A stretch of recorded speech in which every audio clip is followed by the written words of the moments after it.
उम्रे का सफ़र ये एक ऐसी रूहानी पुकार है ना जिस पर लब्बैक कहने की ख्वाहिश हर दिल में होती है। ये वो इबादत है जो इंसान को अंदर और बाहर दोनों से पाक कर देती है। तो चलें आज मर्दों के लिए उम्रा अदा करने के हर स्टेप को एक एक करके तस्वीरी शक्ल में समझते हैं। अच्छा, तो इस पूरे सफ़र में हमारा गाइड ये तस्वीरी खाका होगा जो स्क्रीन पर नज़र आ रहा है। जितनी भी बातचीत होगी और जो भी स्टेप्स होंगे वो सब इसी खाके की तरतीब से चलेंगे ताकि हर चीज़, हर अमल बहुत आसानी से समझ में आ जाए। और ये है इस सफ़र का तराना, तलबिया, अल्लाह के दरबार में अपनी हाज़िरी का ऐलान। ये वो कलमात हैं जो ज़बान से अदा होते हैं और सीधा दिल पर लगते हैं। एक ऐसी कैफियत तारी हो जाती है कि बंदा सब कुछ भूलकर बस अपने रब की तरफ मुतवज्जा हो जाता है। तो चलें शुरू करते हैं। कहते हैं ना, हर बड़े सफ़र का आगाज़ एक कदम से होता है। उम्रे के सफ़र का पहला कदम है एहराम और नियत। ये वो स्टेज है जहां दुनियावी चीज़ों से नाता तोड़कर खुद को खालिस अल्लाह के लिए वक्फ करने का अहद किया जाता है। असल सफ़र शुरू होने से भी पहले एक तैयारी का मरहला आता है। अब ये घर पर हो या एयरपोर्ट पर, यही वो वक्त है जब जिस्मानी पाकीज़गी और रूहानी आमादगी के साथ इस मुबारक सफ़र के लिए खुद को तैयार करना होता है। इस तैयारी में ना 3 बुनियादी काम हैं। सबसे पहले तो पाक साफ होने के लिए गुस्ल, फिर अपने दुनियावी कपड़े उतारकर सादगी की निशानी एहराम की 2 सफ़ेद चादरें पहनना, और आखिर में 2 नफल अदा करके अल्लाह से दुआ करना कि यह सफ़र आसान हो और कबूल हो जाए। ठीक है, तो जिस्मानी तैयारी तो हो गई मुकम्मल। अब असल रूहानी सफ़र शुरू होता है। ये स्टेप आमतौर पर जहाज़ में ही आता है, मेकात यानी हरम की हुदूद शुरू होने से ज़रा पहले। यहाँ पर दिल में उम्रा अदा करने का पक्का इरादा किया जाता है, मतलब नियत की जाती है।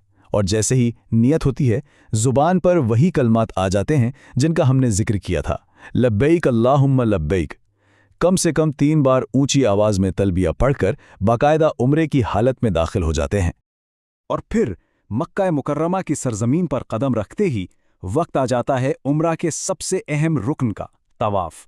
कायनात के मरकज़, अल्लाह के घर खाना काबा के गिर्द परवानों की तरह चक्कर लगाना।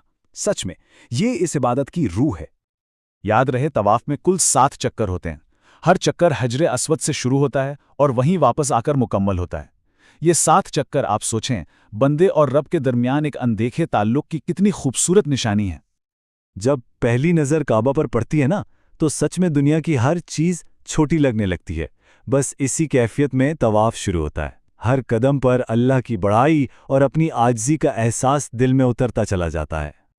अच्छा, तो तवाफ की नियत के बाद हिजरे अस्वद की तरफ इशारा करके बिस्मिल्लाह अल्लाहु अकबर कहते हुए पहला चक्कर शुरू किया जाता है। मर्द हजरात को अपनी चादर दाएं बगल के नीचे से निकालकर बाएं कंधे पर डालनी होती है, जिसे इस्तिबा कहते हैं। याद रखिएगा, पहले 3 चक्करों में थोड़ा तेज अकड़ कर चलना है और बाकी 4 में नॉर्मल रफ्तार से। बस इस तरह 7 चक्कर मुकम्मल करने हैं। तो 7 चक्रों के साथ तवाफ तो मुकम्मल हो गया, लेकिन इसके फ़ौरन बाद कुछ और मसनून आमाल हैं जो इस इबादत को और भी खूबसूरत बना देते हैं।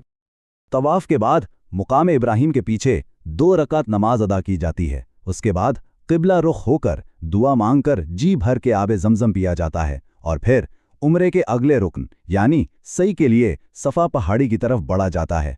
अब बारी आती है सई की। ये सफ़ा और मरवा की पहाड़ियों के बीच चलने का अमल है। लेकिन ये सिर्फ चलना नहीं है, ये तो एक माँ हज़रत हाजरा अलैहिस्सलाम की उस बेकरारी और अल्लाह पर तवक्कुल की यादगार है जब वो अपने नन्हे बेटे इस्माइल अलैहिस्सलाम के लिए पानी की तलाश में दौड़ी थीं। बिल्कुल तवाफ की तरह सई के भी 7 चक्कर होते हैं, लेकिन यहाँ गिनती थोड़ी मुख्तलिफ है। सफ़ा से मरवा तक गए तो 1 चक्कर, और फिर मरवा से सफ़ा वापस आए तो दूसरा चक्कर। बस इसी तरह ये सिलसिला चलता रहता है। सई की शुरुआत होती है सफ़ा पहाड़ी से। यहाँ काबा की तरफ मुंह करके दुआ की जाती है और फिर मरवा की तरफ चलना शुरू कर देते हैं। हर कदम इस यकीन के साथ उठता है कि भाई, जिस तरह अल्लाह ने हज़रत हाजरा की पुकार सुनी थी, वो हमारी दुआएं भी ज़रूर सुनेगा। तो इन 2 पहाड़ियों के बीच 7 चक्कर मुकम्मल करने हैं। रास्ते में एक जगह पर सब्ज़ लाइटें लगी हुई नजर आएंगी। वहाँ मर्द हजरात को थोड़ा तेज़ चलना या हल्का दौड़ना होता है। ये दरअसल उसी वादी की निशानी है जहाँ हज़रत हाजरा अपने बेटे की मोहब्बत में तेज़ दौड़ी थीं।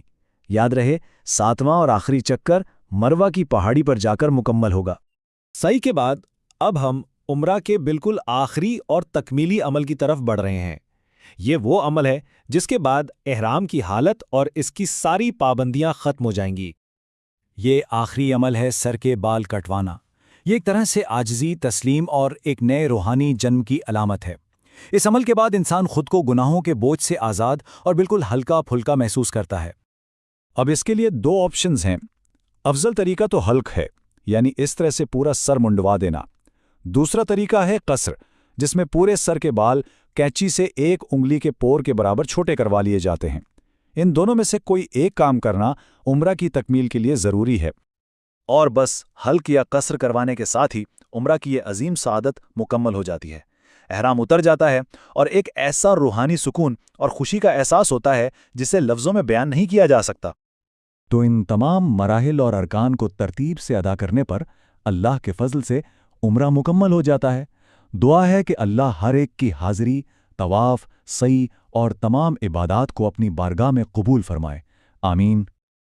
اور آخر میں ایک سوال جو سوچنے پر مجبور کرتا ہے کہ جب احرام کا وہ سفید لباس اترتا ہے اور رنگین دنیاوی لباس واپس آ جاتا ہے تو اس چند گھنٹوں کے سفر کی آخر کون سی تبدیلی، کون سا اثر ہے جو انسان کی روح پر ہمیشہ کے لیے رہ جاتا ہے؟